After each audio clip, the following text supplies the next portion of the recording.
क्या म्यांमार में हो रहे गृह युद्ध से भारत को है खतरा? समझिए हिंदुस्तान की पूर्वी सीमा पर क्या चल रहा है। अब सवाल उठता है कि पड़ोसी देश म्यांमार का यह संकट क्या भारत के लिए खतरे की घंटी बजा रहा? तो आइए बताते हैं पूरा मामला विस्तार से। इसको अच्छे से विस्तार से समझने के लिए आप वीडियो के अंत तक जरूर बने रहिएगा।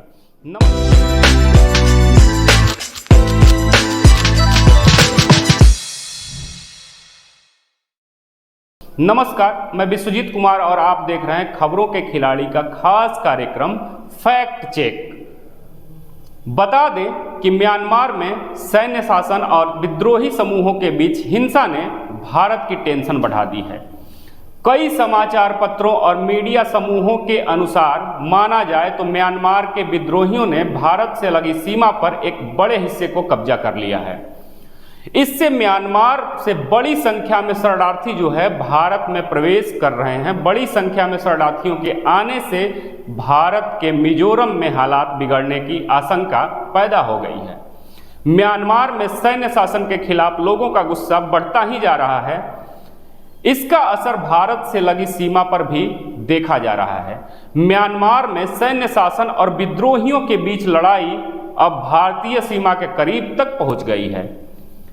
ऐसा इसलिए भी कहा जा सकता है कि यह लड़ाई पूर्वोत्तर के राज्य मिजोरम की सीमा के करीब चल रही है। अब सवाल ये है कि क्या इससे भारत को सतर्क रहने की है जरूरत? म्यांमार में जारी इस घरेलू लड़ाई से भारत की सुरक्षा पर एक नया संकट मंडरा रहा है। म्यांमार के हजारों लोग इस विनाशकारी संघर्ष से बचने के लिए भारत में प्रवेश करने की फिराक में लगे हुए हैं। इसमें भारत में भी तनाव बढ़ने की है आशंका। इस वजह से भारत सरकार ने म्यांमार से तत्काल हिंसा रोकने की अपील भी की है।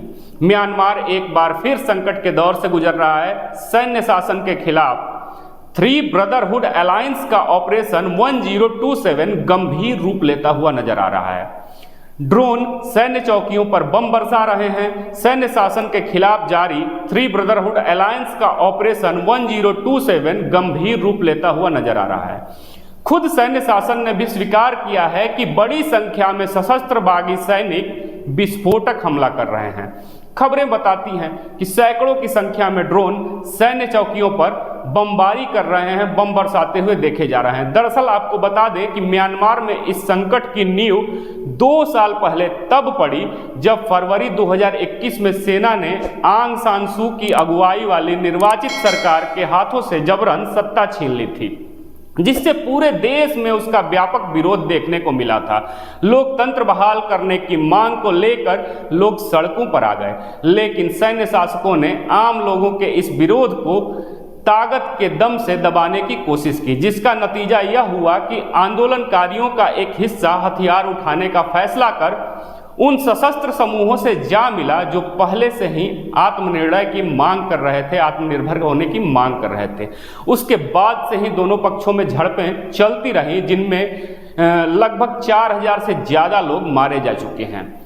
इसमें एक नया मोड़ तब आया जब 27 अक्टूबर से Myanmar national democratic alliance army, Ta'ang national liberation army और आराकाम आर्मी, जिन्हें 3 ब्रदरहुड अलायंस के नाम से जाना जाता है, इन तीनों ने मिलकर ऑपरेशन 1027 शुरू किया, जिसका मकसद सैन्य शासन को उखाड़ फेंकना है।